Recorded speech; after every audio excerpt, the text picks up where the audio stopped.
ঈদ মোবারক। যাচ্ছি আমার মায়ের কাছে, মোহাম্মদপুর জাকির হোসেন রোড। আমার হাজবেন্ড ড্রাইভ করছে, পিছিয়ে আছে আমার দুই কন্যা। বলো ঈদ মোবারক। ঈদ মোবারক। ভিউয়ার্স, কেমন আছেন আপনারা? চলে এলাম আমার মায়ের কাছে, আমার জান্নাত।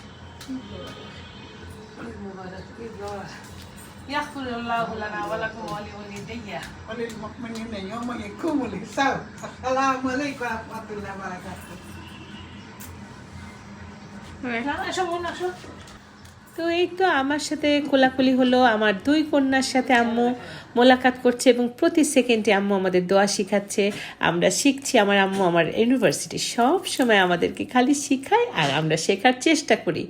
100টা শিখালে 2টা শিখি। তো এই যে আমার ছোট কন্যা, সে তো আল্লাহ দিয়ে এক ঢ্যাপের খই, তার সাথে বুবু আহ্লাদ করছে। এই তো আমার আম্মুর ওরা যান, ওরাও আমার আম্মুর যান। আমার আম্মু ওদের দেখলেই খুশি হয়ে যায়, ওরাও আমার আম্মুর কাছে গেলে আমার চেয়ে ভালো থাকে। আমার হাজব্যান্ড তার প্রিয় পরম শ্রদ্ধেয় শাশুড়িকে সালাম করলো এবং আমরা এখন সালামি নিচ্ছি দেশি টাকা বিদেশি টাকা। চলো একটু দেখে আসি। জিন্দার ছবি আমি এখন আমার নাতিকে দিচ্ছি। আর হলো সিয়ামের জন্য এটাই বলে এক সোনা পাওয়া যেত গাইস। এটা এখন বর্তমান হলো অলমোস্ট 2 লাখ টাকা ভ্যালু। 2.5 লাখ। হ্যাঁ, অনেক অনেক ছিল, ওগুলো নাকি ল্যাপস হয়ে গেছে। তো যাই হোক, আমি যখন ছোট ছিলাম আমি দেখতাম আমার দাদি হাতে তো বের করতো, আর আমি আর আমার ভাই আঞ্জুম আমরা এগুলো দিয়ে নৌকা বানাতাম, খেলতাম। আমরা বুঝতাম না এটা যে এত দামি টাকা। আমার ভাবতাম দাদির কাছে এত এত আছে, এটা দাদির কাছে তো থাকবেই। তো আমার দাদি তো অনেক সংসারী, সে অনেকগুলো বাড়ি করেছিল আলহামদুলিল্লাহ। তো তার এই টাকাগুলো আমি না প্রিজার্ভ করিনি, আম্মু আমাকে বহু দিত, আমরা হারাই ফেলতাম। এটা আমাদের কাছে নর্মাল ব্যাপার ছিল ছোটবেলা। তো আমার মেয়েরা এটা অ্যান্টিক্স হিসেবে অনেক পছন্দ করে, অনেক ভ্যালুস দেয়। তা আম্মুকে বললাম, আম্মা আমার কাছে তো টাকাগুলো নাই। তা আম্মু আবার বের করে দেখেছে, দেখেন সেই পাকিস্তান পিরিয়ডে এগুলো সব কিন্তু আমার দাদির টাকা। হ্যাঁ, আমার দাদির টাকা। আমি কিছু মনে করবেন না, এটা আমি আমার দাদির স্মৃতি, দাদির সম্মানার্থে আমার মা যে তার 2 নাতনিকে দিচ্ছে সেইগুলো আমি আপনাদের সাথে শেয়ার করলাম। এগুলো সেই আমলের পাকিস্তানি টাকা। আপনারা একটু দেখবেন 100 টাকার নোট দেখেন। আমি অনেক দেখেছি কিন্তু আমি এগুলোর ভ্যালুস বুঝতাম না। এই যে 100 টাকা, মনে বাবা এগুলো একটু ধরো। এই যে এইটা 100 টাকা।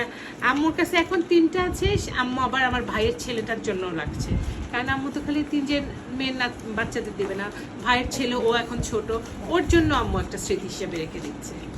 তো এগুলো আমাদের আনন্দ, আপনারা এটাকে অন্য চোখে দেখবেন না। তো এভাবে মায়ের বাসায় সালাম করলাম। ভাইয়া পলি ওরা বেড়াতে গিয়েছিল, ওরা আসলো পরে অনেক অনেক খাবার খেয়েছি, কিন্তু দুর্ভাগ্যবশত আমি ওগুলো ভিডিও করিনি। সবসময় কি ভিডিও করা যায় বলেন? তো ঈদের দিন এভাবেই গেল, অনেক মায়ের বাসায় খেয়ে আসলাম। পরের দিন তো ভাইয়া পলি আসলো ঈদের 2 নম্বর দিনে, এসে বসে আছে ড্রয়িং রুমে, আমরা গল্প করছি। আমার তো একটা মাত্র ভাই, আমি অনেক ভালোবাসি ভাইকে, তার চেয়েও বেশি সম্মান করি, ভালোবাসি আমার ভাইয়ের বউকে। কারণ ভাইয়ের বউ সম্মানিত জিনিস। ভাইকে সম্মান করলে, ভাইকে ভালোবাসলে অবশ্যই ভাইয়ের বউকে সম্মান করতে হবে। এই যে আমার আম্মু নতুন বউ সেজে বসে আছে। তা আমি বসে আছি আম্মুর সাথে, আমাদের খামার দাবার শেষ। দেখেন আমার মা নতুন বউ হয়ে ঘুমটা টুমটা একদম নতুন বউ সেজে বসে আছে। তো এই যে আমি সামান্য কিছু আয়োজন করেছিলাম, পোলাও, রোস্ট, কাবাব, ডিমের কোরমা, একটু অন্যরকম ভেজিটেবল, সালাদ, পায়েস, সেমাই তো ছিলই, আরও জানি কী কী ছিল মনে তো নেই। একটু পরে পলির যে ভিডিও করেছে সেখান থেকে দেখতে পারবেন।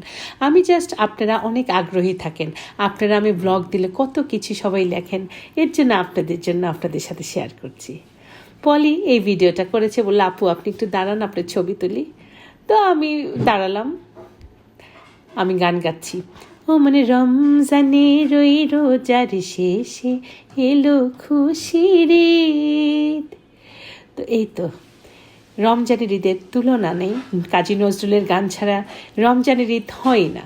খাওয়ার পরে ডেজার্ট, পায়েস ছিল, সেমাই ছিল, তারপর ওরা আবার মিষ্টি নিয়ে এসেছিল, কত চটপটি ছিল, আইসক্রিম ছিল, অনেক মজা করলাম ইনশাল্লাহ, আলহামদুলিল্লাহ। 2টো দিন খুব ভালো কাটলো আমার বাসায়। আর এই ভিডিওগুলো আমার ভাইয়ের বউ খুব সুন্দর ভিডিও করে, ওই ভিডিও করে দিয়েছে। তো এই তো ধীরে ধীরে খাবার দাবার শেষ, সময় গভীর রাত হয়ে যাচ্ছে, ওরা চলে যাবে। পলি আমার ভিডিওটা করছে আমার ক্যামেরাটা দিয়ে, সে আমার পুরস্কারগুলো আবার ভিডিও করছে, ওর খুব ভালো লাগে তাই ও করে দিচ্ছে। বললো আপু আপনার ব্লগে এগুলো একটু একটু করে দিয়ে দিন, জয়েন করে দেন। তো আমি পলির ভিডিও করা ছবিগুলো আবার জয়েন করছি। তো ভিউয়ার্স, আজকে প্রায় 3 নম্বর দিন, ধীরে ধীরে ঈদও চলে গেল।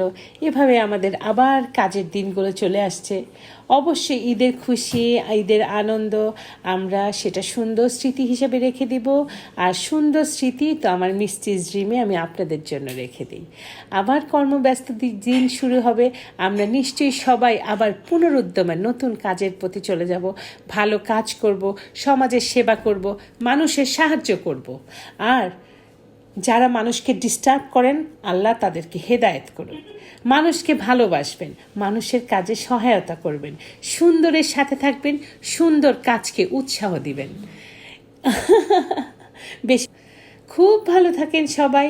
আবারও ঈদের অনেক অনেক শুভেচ্ছা, সালাম।